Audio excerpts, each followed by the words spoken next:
Matthew, welcome to our store here in Magherafelt, Northern Ireland. Thank you very much. I'd like you to tell us a wee bit about yourself and the Barossa in Sure. South Australia. Not a problem. Oh, well, look, I'm Matt McCulloch. I'm the CEO at Langmeil Winery, based in the Barossa in South Australia. I've taken many years to get to the Barossa. I've been in wine for 22 years now in 13 countries, working with more than 75 wineries over the years, and moved to Australia in 2006. And I've always had a love for the wines of the Southern Rhone, Provence, the Languedoc and the Roussillon, anything based on Shiraz, Grenache, Mourvèdre, Carignan, Cinsault. And of course, within South Australia, the Barossa is absolutely home to some of those oldest ungrafted vines anywhere in the world. And you're with Langmeil, With Langmeil Winery, and they've the oldest Shiraz in the world? look, we believe it to be the oldest surviving Shiraz vineyard anywhere in the world. Probably planted in 1843. Yeah. So we've got vines in the Freedom. Turns 174 years this year, and we'll be picking it maybe in 2 to 3 weeks' time. The Langmeil has different.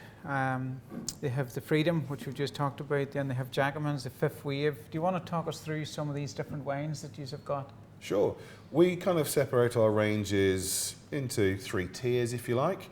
Our range starts with 2 wines that come from the valley. Then when you get into those individual valleys, there are lots of individual little villages, or what were called parishes, which all had their own little Lutheran church where the communities would gather around.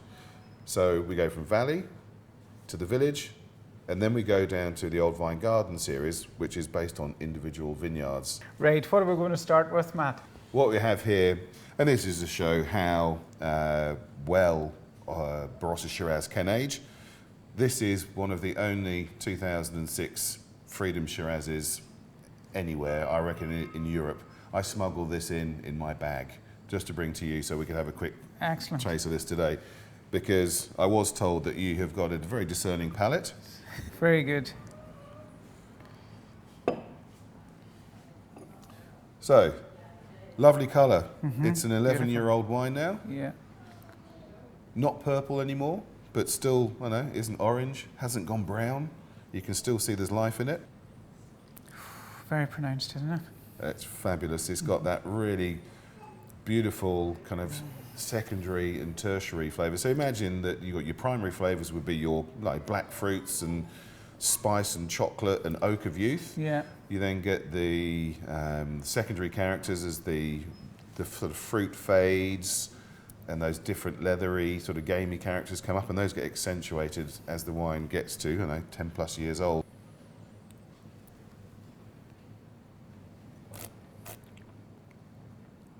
Oh, how about that? Oh. That's a good drop.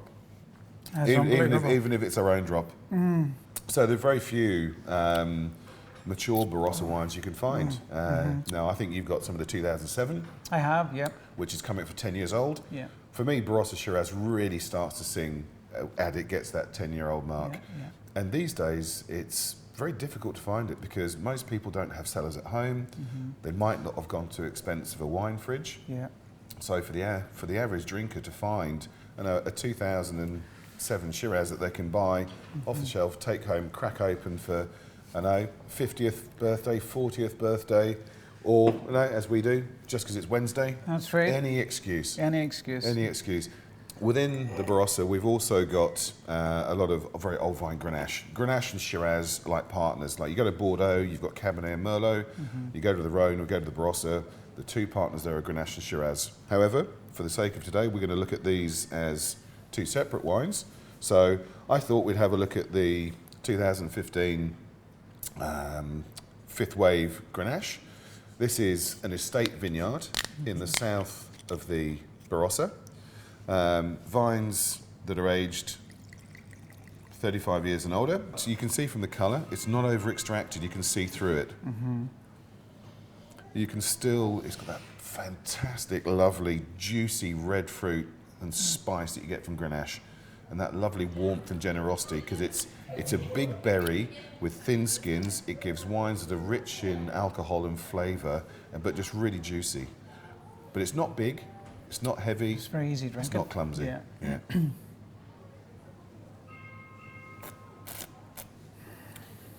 That's just another good drop.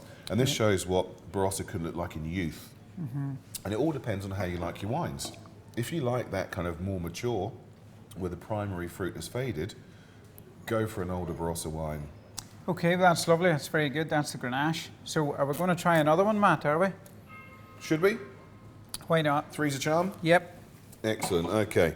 So, the next one we have here then today is to show you is probably the second most popularly planted variety in the Barossa, which is a Cabernet Sauvignon. This is also from our Old Vine series, and this is from the Jacquemin's vineyard, and that was the name of the owner Yep. of the vineyard we purchased it from.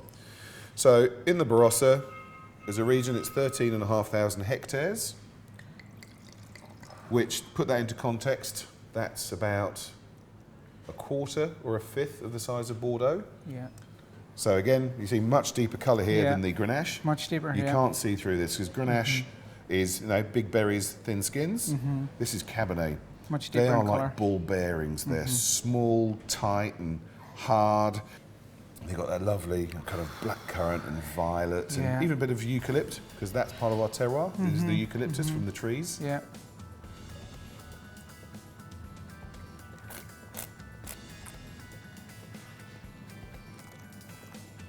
So how about that? That would be great with a roast lamb. Garlic roast lamb. That's good. That'd be good. You're making me hungry. Oh, that's lovely. Very, very different, but absolutely beautiful. Yeah. So, yeah. Well, each of the wines should have their own individual character and personality, and that's what we're looking to express. Yeah.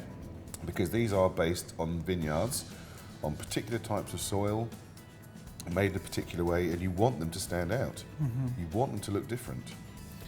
That's brilliant, Matt. Thank you very much. Absolutely, All right. my pleasure. All right. Thank you. Anytime. No problem.